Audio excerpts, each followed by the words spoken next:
Now, speaking of success, I think that success is something very personal.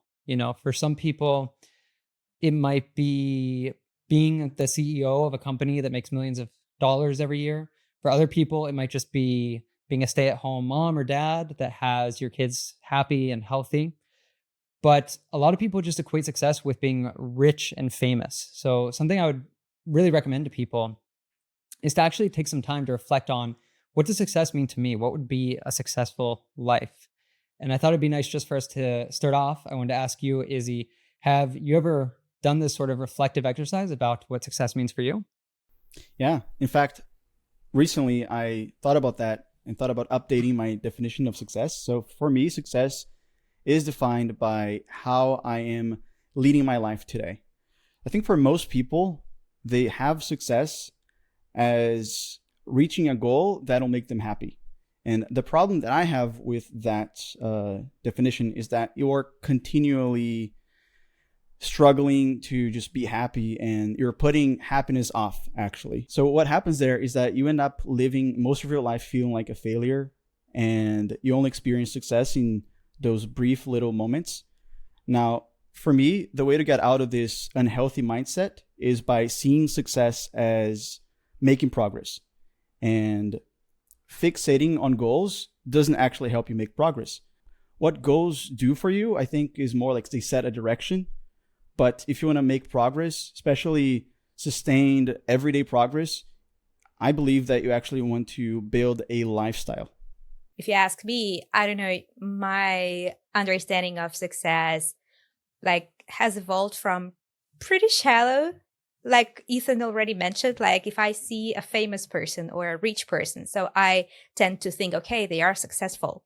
But then, especially after reading Sapiens, I guess, I was more attaching success to the feeling of happiness, because we all have goals, no matter how rich we are, no matter what status we have in life, we all have our goals. So by the end of the day, if I see that, okay, I planned this and this for this day, and it refers to what you were just saying, yeah, if I accomplish those even small tasks by the end of the day, I feel successful. So I think I lowered the bar for myself for this understanding of success.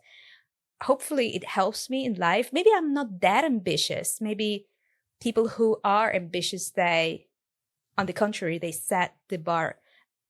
raise the bar high. I would say that I'm more into harmony and those feeling of small victories. They would mean for me that I am successful. Ksenia, you said some nice expressions there. Raise the bar. What does that mean, to raise the bar? To make the task or the goal more challenging to reach. So let's say if you are learning English and you want to learn 5 new words a day, tomorrow you want to learn 10 words a day, or today you are reading an adaptation, or not an adaptation. How would we call this? Abridged stories? Yeah, adapted for English learners, the books. And in a year, you want to read books in the original. That's raising the bar. And you mentioned also a state of harmony. What's harmony? Oh, I don't know exactly. That's such a philosophical term or notion. Harmony is when you feel at peace with yourself. Maybe that's how I would describe it. Now, this is actually interesting because I feel pretty much like in harmony when I'm doing that, when I have like an ideal lifestyle in mind and I'm just pursuing that. And then it helps when you fall in love with that ideal lifestyle instead of falling in love with the goal, because then you don't have to wait to give yourself permission to be happy. Like whenever you are doing that, whenever you are living your ideal lifestyle, you are happy, you are satisfied. But you are stealing my exercise, Easy. Today we'll be talking about exercises, how to get closer to success. And what I'll be talking about later today is a little bit similar to what you just said. Nice. So maybe our exercises will be a little bit synergistic. Mine, I like to call building your lifestyle. So you guys want to jump into it? Let's hear it. All right. So for this, I will actually be asking you questions just so we can do this exercise here live. So there's 3 steps. First, we're going to pick a goal. So I talked about goals before. And with that, I'm talking about, for example, say you want to lose weight or you want to get a promotion at work. Those are your typical goals, right? The ones I said that you shouldn't attach your happiness to them because you're going to be unhappy for most of the time, right? And then when you finally reach it, you'll be happy just momentarily. So we're going to first just pick a goal like most people would. So Ethan, pick a goal. Putting me on the spot here. Nice expression. What does it mean? If you put someone on the spot, you are making them be spontaneous without having been able to reflect properly on something beforehand or prepare themselves properly. So like if your boss, for example, tells you to present something and you haven't prepared a presentation at all for that thing, you would be put on the spot. So let's say that your goal is to been over like the last year learning to rock climb. So let's say that I want to achieve the ability to do a new level of routes rock climbing. Nice. So you probably know somebody who is exactly maybe that person.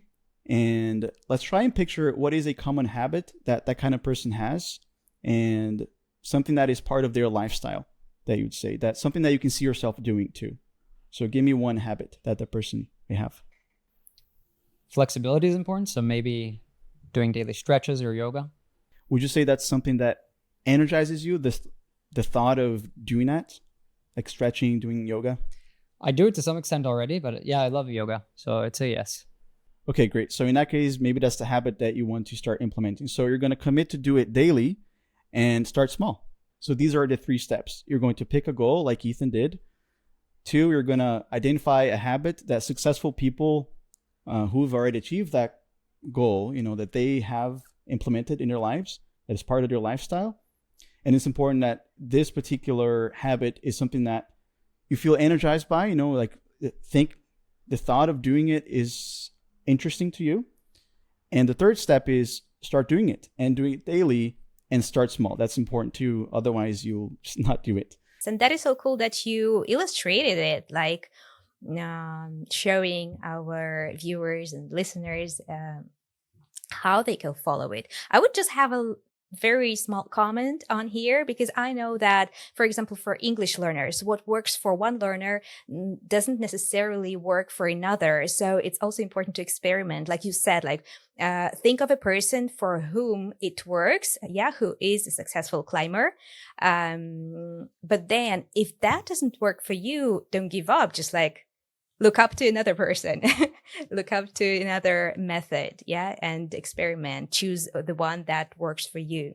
There's a saying, if at first you don't succeed, try again. It even has try in there twice because it's emphasizing Nice. Trying again. And also, it's important that you feel energized by it because it is going to be your very first attempt at doing that, right? So it's all about identity. You're trying to become that type of person who does that.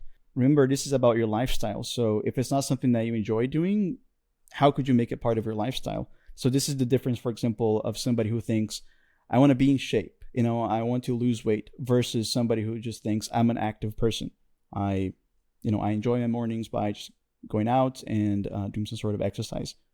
It's funny that you give that example because that's been, for me, over the last couple of years, I say especially the last 6 months, something that I've transformed for myself because I think it was maybe 2 or 3 years ago that I started going to the gym and stuff because I had this goal to get in better shape. But I was good at it for a few months, but it required a lot of willpower, of going to the gym, spending a lot of time. So I was getting some results, but ultimately it wasn't something that I could sustain because it was just draining me. It was draining my energy. That's something you mentioned, is needing to pay attention to it being something that energizes you. And I think this came from actually reading Atomic Habits that he recommends this. And I kind of shifted the thinking to be okay, if instead of trying to be in shape, I try to become already an active person, what would that mean?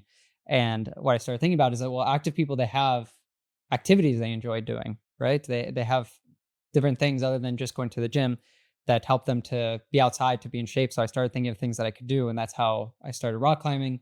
This year, I've also started rowing. And that's really nice because it gets me out on the sea here in Barcelona. It's really beautiful. And also it's just helping me with another goal of like socializing. So all of these things kind of stacked on top of each other. I'm actually like seeing myself now as an active person. I'm like someone who is doing physical activities 6 days a week rather than just trying to keep up a habit of going to the gym 3 days a week, for example. Mm-hmm. Now, Ksenia, I am curious about your exercise because you said it's similar to mine. And I even said that maybe it synergizes with mine, with my exercise. But what is that word? What does synergize mean? Synergize, it's getting aligned with, or like synchronizing, or again, like we were talking about harmony, it's being in harmony with the things you said. Yeah. Something close to it. What is your definition would be? I'd say so. And would you add anything to that, Ethan? Is there a special effect that you get from synergy? I think it's where the sum of the parts is greater than the parts themselves. So it's another way to think of this is making 1 + 1 = 3 or more. So a classic example of synergizing is like when two people make a baby, because it's like they go from being 2 people to being, 3 people. They make 1 + 1 = 3. And it's that kind of actions, especially when we work together, when we collaborate, that we're able to make much greater things than we could on our own. Mm-hmm. And also another classic example is you have drums, guitar, vocals, keyboard. Those are individual instruments, but together they can make rock and roll. And that's a completely different thing that individually they can't do. Synergy is a really nice advanced word. And being that you brought that up, we've shared several advanced words and expressions. We're not actually defining all of these for you. So if you do want to really level up your English, the best way for you to do it is by listening to this podcast and hundreds of other ones on the RealLife English app, because there you get vocabulary flashcards. A lot of you tell us that you're frustrated when you get into a conversation with someone and these words that you've learned, they just don't come to you that moment. So these vocabulary flashcards help to make it so you'll never forget these words, and they're actively available to you when you get these opportunities to speak. And you can also practice your speaking there on the Global Speak and so much more. So go check it out for free by searching for RealLife English in your favorite app store or clicking the link down in the description. Ksenia, so you have us in suspense. What's your exercise? At suspense, another great word, guys. Check it out in the flashcards, right? The word suspense. It's like when you anticipate something. Yeah. So I'm going to talk about growth mindset and fixed mindset. Those are terms that were coined by 𝗥𝗲𝗹𝗟𝗶𝗀𝗵. Guys, I highly recommend you either watch the TED Talk or maybe read a book. We'll link everything in the description. I won't go here so much into the differences, but the main difference you should know about is that people with the fixed mindset, they would think that, okay, I don't have a talent or I'm not capable of doing that. Whereas people with the growth mindset, they would think like, okay, I failed, but this is like an opportunity for growth, or this is a sign of me being on a learning path. Yeah, I am learning. I'll get better tomorrow.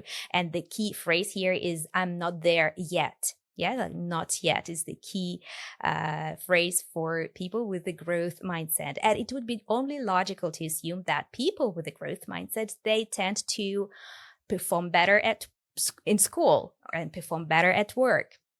All right. And the good news is that you can develop the growth mindset. It's not something you are born with, right? It is something you develop over time. So today you have a great opportunity to hear about an exercise that is helping you do exactly that. And I should thank Easy for sharing this episode with me, because he's a huge fan of Huberman, Andrew Huberman Lab. This is a podcast. Again, we'll also link it into the description. This is like an awesome 2-hour episode where he dissects everything about dopamine and its role in motivating us to push through the efforts. Why the dopamine? Yeah, because everybody or most of us knows dopamine to be this super molecule of pleasure. We get like after reward, we get a reward, we have this dopamine. But that was something new for me. I learned from this episode is that actually dopamine also works as a determiner for the motivation, the willingness for us to keep going. And do you remember those differences between fixed and growth mindset? So for you not to give up, to feel energized and motivated to lean into effort, exactly that, you need dopamine. And again, I highly recommend you to go deeper with the episode. If we are going to feel motivated at all, that is, if we are going to wake up in the morning or have any period of time during our day in which we feel like we are capable of pursuing goals, we are going to have a healthy level of baseline dopamine. But let me now give you the exercise that was recommended by Andrew Huberman. So first thing, what you should do is, and that what brings us back to Easy's words at the beginning, don't focus on your end goal. Okay, you are an English learner. It's a good thing to visualize yourself, and we actually have an exercise yet to how to connect it to your identity. When you visualize yourself as an English speaker, fluent English speaker, natural and confident English speaker, but in the process of learning a language, it doesn't help so much, maybe at the very beginning, because like Easy said, if you focus too much only on the end result, you speaking fluently, the process of learning itself would not bring you enjoyment at all. Most of the time, you will be frustrated that you are not there yet. And you should switch, you should transform to exactly appreciating the process of learning.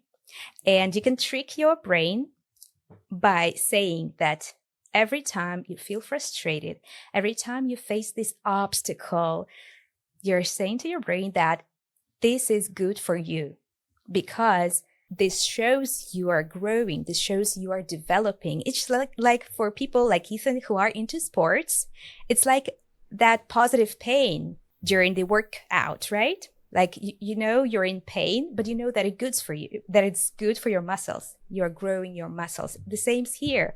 Like, it is an effort. Like, you need to put in hard work, and hard work is hard, right? We all understand that, but just switching this understanding of, oh, I don't want to do this, it's too hard, by, it is challenging. It will help me grow, right? Overcoming those challenges. This will make a trick. And so the second step in this exercise is when you finally help yourself switch that understanding, is getting a reward from the process itself. Not waiting till you reach the goal, right?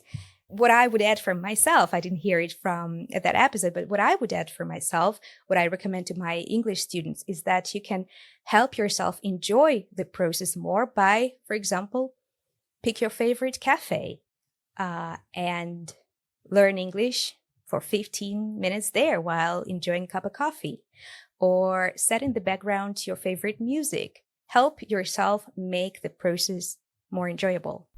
A couple of things, Ksenia, stood out to me. Just the simplicity of changing these negative statements maybe about yourself of I can't do it to I can't do it yet, or I'm not there to I'm not there yet, right? Mm-hmm. It's doesn't seem like it's that meaningful, but it really does change the way that you approach problems and so on. Mm-hmm. And I believe also something that you were bringing up about, let me just try it. Let me just give it a go. And I'll bring in again, like climbing, because this is such a big mentality that I've gotten from my trainer in climbing. Because when I was earlier, I mean, I've just been doing it for like a year, but when I was starting more, there'd be like a lot of routes that I was like, I don't think I can do that one. He'd be like, just try it, to see how it goes. Mm-hmm. And at first, like, usually I couldn't, but I've adopted more that mentality of like, okay, I don't think I'm going to be able to do this one, but I'll just try it. And oftentimes, I'm finding that I'm able to make it to the top of the route. So I think balancing these two like little language things in your head, instead of telling yourself that you can't do it, saying, let me just try it. Mm-hmm. And also when you have any of those negative statements adding yet, it can completely just shift your paradigm of how you're approaching any sort of problem, any sort of challenge. And you know what crossed my mind just now? Another example, just like you gave, is that, for example, I remember once I was asked like, oh, can you do a and I don't remember the name of the pastry, let it be cheesecake. So I was asked, can I make cheesecake? And my answer was, I don't know. I've never tried it. So I don't know if I can or not. I should try to know if I can do that, right? What's also fascinating for me about dopamine is that you can change the way you view things, and that'll change how dopamine is released in your system, in your blood, right? So if you see something as a challenge and you get used to seeing that as a good thing, as you were saying, Ksenia, that'll actually make you feel like pleasure because of the dopamine release. So that's something that Huberman says, that the whole narrative you can shift, and that will change how your body works as well. And how has this impacted you personally, Ksenia?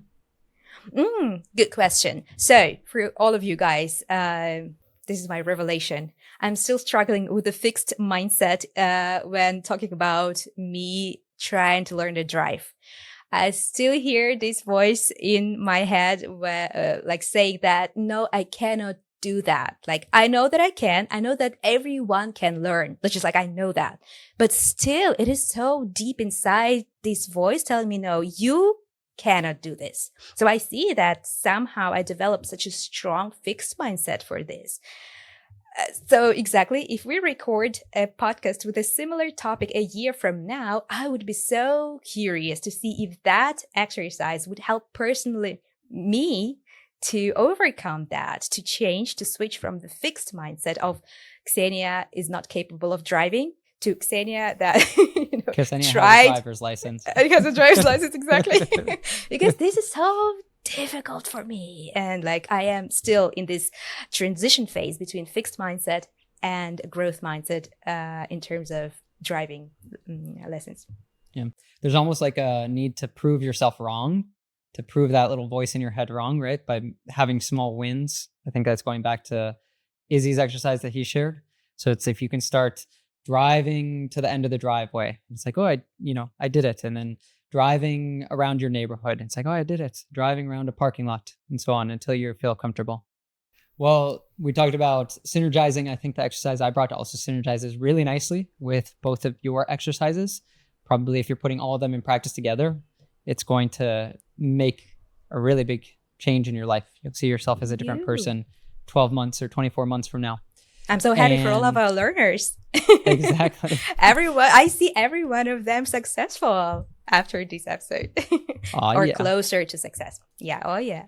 So this exercise, I brought it because personally for me, when I started doing it, it changed my life. And this is having rituals of review and planning, specifically annual and weekly review and planning. So I started this actually there was a website that was really great. Unfortunately, it seems like they're not around anymore, but called Live Your Legend, from this entrepreneur named Scott Dinsmore, who unfortunately passed away a few years ago. But they had these great free resources. And one of them was a PDF to help you to plan out your year and your week. And we'll actually link those in the show notes because I still have them. Just to put it in a nutshell, you can actually check out the resource after and see what all the questions are. But say you're doing this for your year. So first you're going to reflect on the last year. You'll reflect on low points. When were you bored? What were things that you wouldn't want to repeat again in the upcoming year? And what were points that were high, where you're really proud of yourself, where things really filled you with energy? And if you are in the habit of using an agenda or a calendar, you could even go back and look at the 52 weeks of the year and see what were you doing on days and weeks, and what were the things that really stand out to you as like, oh yeah, I really want to repeat that, or no, I definitely need to find out how I can avoid more of that. And then from there, you have a really good base to plan out the next year. And you can do some things like thinking about maybe you want to get your driver's license, or maybe you want to try some new sport, or whatever it is, these big things. You have this rhythm of doing this annually, like I said, and weekly. So it's kind of a similar thing, obviously in a smaller context for the week. But for me, every Friday, I'll sit down. I really like doing what Ksenia mentioned, like put on some good music. My go-to for this kind of reflection exercise is Norah Jones, and think about the last week. What didn't go so well? What am I really proud of? And then look at, I have my organizational system and think about, okay, what are the things that I want to move forward on in the next week? And man, this just made such a huge impact on how much I'm able to accomplish in my weeks and years. I can attest to this. Like, I've resisted to planning for so long. There was a period, for those of you following us for a very long time, Easy was a manager of mine for a long time, remember? And he was trying to teach me to plan, to become better at my time management. And I remember telling him, Easy, I hate planning. Like, I'm not that kind of person. Like, I'm more spontaneous. I like to take advantage of, like, those high energy level when when I'm in the zone, right? But he was persistent and Yeah, I think it's just like when you see, for example, in the case of Ethan, I remember using Ethan as an example. See, like he's planning, and you can see, because at that time we were all planning together in a single Google document, right? And that was like our weekly review where we shared our plan for the week, our priorities for the week. And by the end of that week, you'd see that he had achieved those. So what's good about planning too, and reviewing especially, is that you can look back, as Ethan was saying, and see what has worked for you. And then you can find the patterns, the things that are repeating, and the repetitive successes, right? And you can really define those habits for you. It's like these things that really work, they are a part of every successful day that I had like last month or last year. So I just want to make sure that I'll do that every day now. And I think we can call those non-negotiable habits. So I have a question. Ethan, do you have any non-negotiable habit yourself? Could you give one? Yeah, I have several of these. I'd say meditation has been one that's really big for me. Even just 10 minutes in the morning, it changes my day a lot. I think exercise too has become one that's really important for me. It's like, again, on the days I don't exercise, it's just I notice that I'm in a funk. This is a really nice expression to say that, your energy's not there. You're in a worse mood. You might have more of a negative attitude towards things in general. And I'd say another one that's really important that I'll share right now is sleep. So at the very least 7, but like I prefer to be more in the range of like 9 hours. I know is more my optimal zone. So yeah, non-negotiable is something that you cannot negotiate about. Yeah, you cannot deprioritize them. Just like non-negotiable for you. I don't negotiate about it. I'll have it today, right? No bargaining, right? Maybe you wanted to do something in the morning. You want to meditate. And when it's the time to do it, you're not going to be asking yourself, maybe, no maybe. Just go and do it. Circling back to the weekly annual planning rituals, I think something that this is really important for, and it's kind of what we're talking about now, is that it shifts you from a mode of living reactively to living proactively. And there's a book actually all of us have read. It's like a cornerstone of our values here at RealLife English, is The 7 Habits of Highly Successful People by Stephen Covey. We're talking about success today. Stephen Covey is like I don't know what you call him, the messiah of success, because it's something he studied a lot, wrote about a lot, spoke about a lot. And the very first habit is be proactive. So having planning rituals like this, you go from just reacting to whatever life throws at you, we'd say like rolling with the punches. So bad things happen, you deal with them in the moment. Good things happen, you celebrate them in the moment. But you're not so much designing a life that you really want. You're not designing what success looks like for you. And for myself, like starting to have these rituals that have become a non-negotiable for me as well every year, usually in January. But even if you're listening to this now in July, you can do an annual review in July, and then you can come back to it in January and have that ritual at the start of the year. But that's been something that has allowed me to accomplish so many things that I would have never thought possible. So the first time I did this, I had friends who were runners and who would run half marathons. And I always found it so impressive that they could run these really long races. I was like, oh, I'm not the kind of person I could do that. It's like Ksenia was saying before at the driving, I was like, I wasn't athletic when I was younger. I didn't play any sports. So I was like, I'm not the kind of person who could do that. But the first time I did this, there was kind of like a voice in my head that said like, why not? Why don't I try it? And I, sure enough, signed up for a half marathon in Formentera, which is an island kind of near Barcelona. And I had some friends that were also going to be running there. And this was really good because it gave me the accountability of, I knew the date that was on. And I worked backwards to like, okay, how much do I need to be running each week and increasing each week to be able to run 21 kilometers when that day comes? And sure enough, I created a plan. I followed through with that. Came the day, I was able to accomplish my first half marathon, and I ran like another 4 or 5 after that.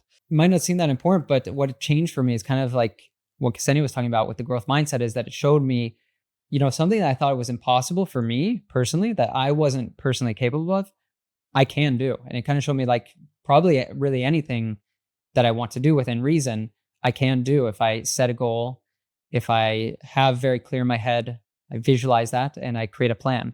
So I highly recommend having some sort of annual, weekly planning review ritual, because it allows you to, like I was saying, design the life that you want to have, design what kind of things you want to accomplish. Yeah, you talked about be proactive, and that's one of the habits in the 7 Habits of Highly Effective People, the book that Stephen Covey wrote.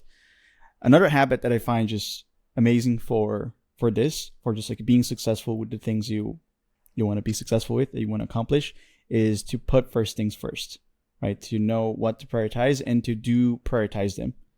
And is there any tricks, any ways of dealing with prioritization that you have, Ethan, any practices that you particularly have? So these go hand in hand, right? I think this sort of annual review and planning, it covers all of the first 3 habits, which are be proactive, start with the end in mind, and put first things first, as Izzy mentioned. And actually, we would really like to do podcasts specifically on this book, because it's something so life-changing for us. So let us know if that's something you guys would like in the comments on YouTube, or shoot us an email at hello@reallifeglobal.com. But I actually brought a really nice analogy today for our guest clip from Stephen Covey, from the author of this book. So maybe we can check that out.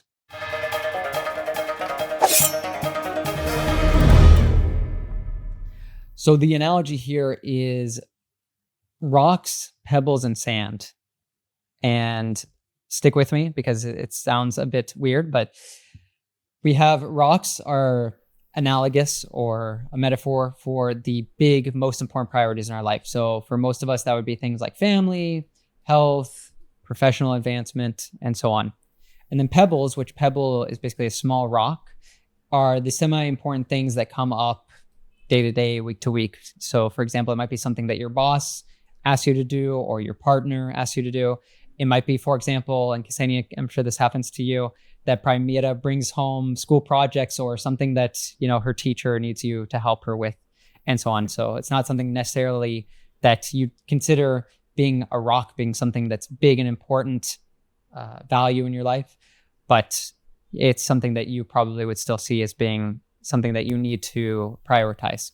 And then finally, there's sand. And these are all of the distractions, the things that come up, the things that usually aren't that important. They're not urgent.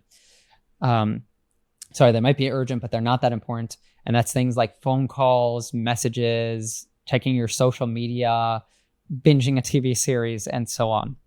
All of us have all 3 of these, but what really matters is how you go about prioritizing these 3 things. And so we're going to actually watch a clip from a speech or a workshop that Covey gave, and he's going to have a volunteer come up. Now, this is a woman who's a professional, a director of a company, and he gives her a bucket or a recipient and tells her that she has to fit in the rocks. And she actually has physical rocks there that have different big values for her written on them. And then like these little, small things like very small pebbles, sand, which are analogous to all of the small task distractions that come up during her day. So let's see how she does. Do you ever feel like you get bogged down in the thick of thin things? Yes. Well, that might be analogous to all these little, small things that tend to fill our life. And that just little by little, they just accumulate. Now, your job, you can't go above this, is to get all those large rocks in the jar. Okay, the next rock she's putting in there is called relationships and family. I feel like I'm a cat with a butt. He didn't look at that third rock you put in there. That's employment, some key employment issue, and then you put major projects here. I can't get it above there. I haven't worked it yet. Oh, yeah, that's right. How many feel like this? By moving the little things around, you might squeeze in one more of those big major things. It's almost. Wow, that is good. You know, if it doesn't fit, force it. You've given up your vacation. And you have no special block of time just for yourself. I'll tell you what you can do if you want to. What's that? You can take a whole different approach. You have a totally fresh bowl. You can work out of a different paradigm.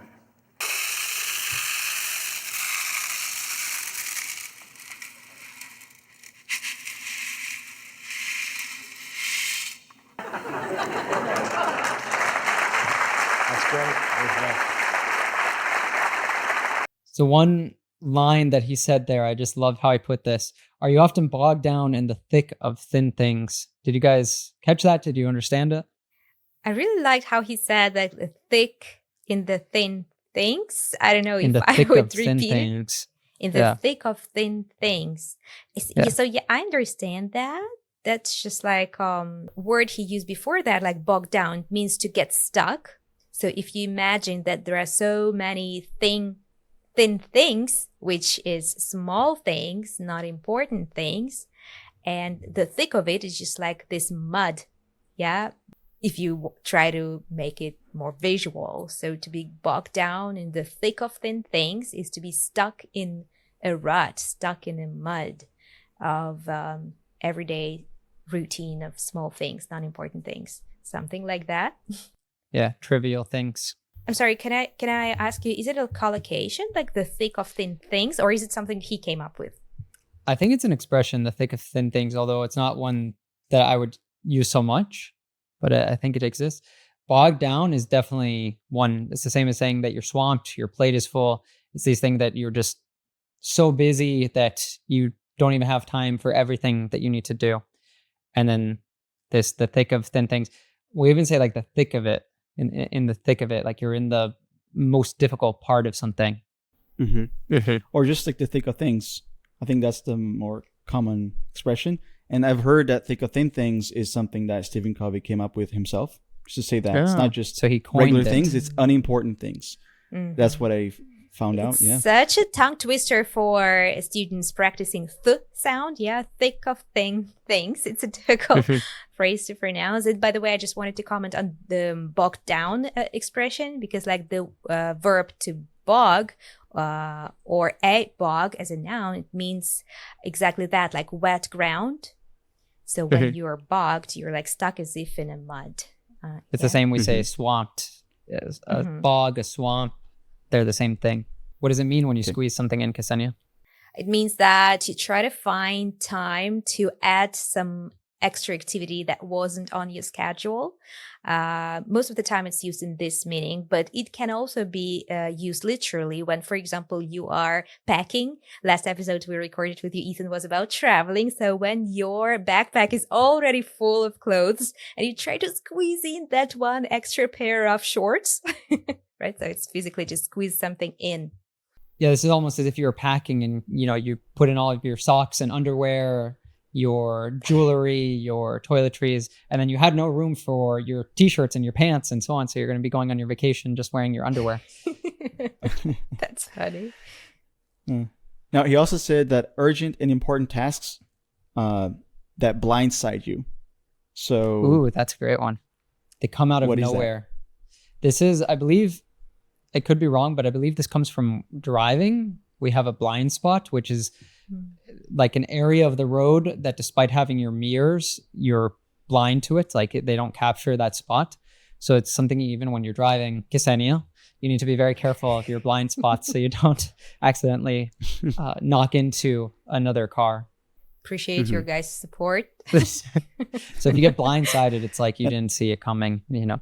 and then finally, when she gets it all wrong and he gives her the opportunity to use the empty bucket, He says that she can work out of a new paradigm altogether. So that's basically a new way of viewing it. The paradigm is a way of viewing something, like a perspective.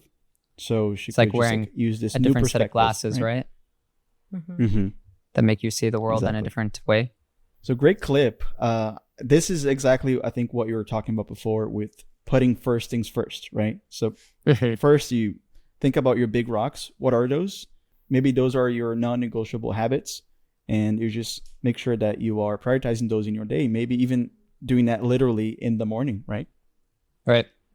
Yeah, that's something that I think these planning activities can really help you with, because you even need to have the act of sitting down and thinking about, what are my rocks? What are these big priorities in my life? And which of them might I be neglecting? Meaning, which am I ignoring? I think a really good example of this, a book that both Izzy and I have read called Essentialism, he talks about this, that we tend to use the word that I don't have time. And it's really good for you to change your paradigm of, instead of saying I don't have time, saying it's not a priority. And the example that 𝗥𝗲𝗹𝗶𝗀𝗵, the author of this book, gives is that a lot of parents will say to their kids, I don't have time. I don't have time to play with you right now. I don't have time to sit and have dinner with you, or whatever the case is. Even though they'd consider that a rock of theirs is spending time with their kids, because I'm not a parent myself. I have nephews, and I know, like, their childhood, it just goes by so quickly, right? So those moments are really precious and you'll never have them again. When you shift this to it's not a priority, it really changes how you view how you should be spending your time. So instead of saying to your kid, I don't have time to play with you, I don't have time to eat this meal with you, you say, it's not a priority for me to play with you. It's not a priority for me to have dinner with you. You're like, oh man, it should be a priority. Why isn't it a priority? What am I prioritizing above this? And then maybe you'll actually make a change of, figuring out how to restructure your life. So that thing, like sitting down with your child and having some quality time together, can be one of those things that you're prioritizing over other things that are actually more like sand, right? More things that are urgent, but they're not so important. Amazing. So it's been a lot of fun getting to talk about success with you guys today. Let's jump into our digging it. So Izzy, what are you digging today, this week, this year, this month? So I've been going outside and getting some morning sunlight. And this is actually the name of a practice, the name of a habit that Andrew Huberman, Ksenia already mentioned him today, that Andrew Huberman swears by, that this is the most important thing that you should do if you want to just take care of your body and take care of your sleep. He'll say that this is the most fundamental thing, an actionable thing that you can do when you start the day. It's just going out there and getting some morning sunlight. And there's a whole explanation to that. Impressive. Like, as if we were synergized today with you, Izzy. Or maybe it shows that I did listen to the Huberman Lab podcast, because that's exactly what I did today. I also went out for soaking up some sun in the morning, and I feel so much more energized today. That is true. Yeah, it's a great cornerstone or non-negotiable habit that you can build for yourself. One caveat here, it is important that it's within, I believe, the first 90 minutes or 2 hours of waking up. So for Ksenia and I, Izzy, you have an advantage that you live sort of near the equator, so your days are pretty predictable throughout the year, right? The daylight. For Ksenia and I in the north here in Europe, considerably shorter in the winter. So there is a really good trick that also came from him. I bought this like a couple of years ago because I heard that. This is it's called like a sun lamp, and it imitates like sunlight. It's a very powerful light. So I'll actually, in the winter especially, as I'm like sitting down in the morning, I'll have that on myself for 45 minutes. I think it's actually more because it's not the actual sun. But it does make a really big difference, not just in your energy, but also your overall mood. Like, people who don't get enough light can even be depressed. Now, the reason for that, I said that I would explain how it works. It's all about your circadian cycle, right? I think that's the word, circadian. That's how you pronounce it. Circadian, right? Yeah. From cicadas. Circadian, right? Which is basically your biological clock. So this will help you adjust your biological clock so that 16 hours later, you'll feel sleepy. And not only that, it will help you with your hunger and mood, as you also said, immune system, energy level, everything. And it's free, right? We can all do it. And if you are at a place where you can actually get sunlight, direct sunlight, you only need 15 minutes out to achieve that. So, and it has to be without a window. It's not the same if you're like inside your house with the window, because the window cuts down a lot of that light. Exactly that. I'll share actually a link in the description of a short clip where Andrew teaches all about that. But it is what Ethan's saying. And also, if you go out, it's just easier because you won't have that issue. And I think he also says that it's okay if you wear glasses. So that particular kind of glass won't be a problem. But if you're inside... Not sunglasses. Yes. Sunglasses. Yeah, no. Sunglasses will cancel it out. Sunglasses will cancel it out. But regular glasses are okay, he says. But if you're inside, just make sure that like your window's open or something. But it's just easier, I think, if you go out, right? Because then you're also walking and you can maybe listen to podcasts, walk your dog. Get some fresh air. So I've been doing that lately, and I just feel the impact. It's something that I would do before, but it wasn't a commitment. It wasn't a non-negotiable, as we said. And now it is, and it's so simple and so powerful. One more asterisk, if I can share it before we wrap up, that I've heard is that you should do this before having coffee, because part of it is that it affects your cortisol, I believe is the name of the hormone. And if you drink coffee, it basically will block that effect. So if you're the kind of person who has coffee first thing when you wake up, you should try to see if you can delay it by like 90 minutes and first get your sunlight in. And then 90 minutes after you woke up, then you can have your first coffee, and you're going to see that you'll have more stable energy. You won't have this big crash right away mid-morning.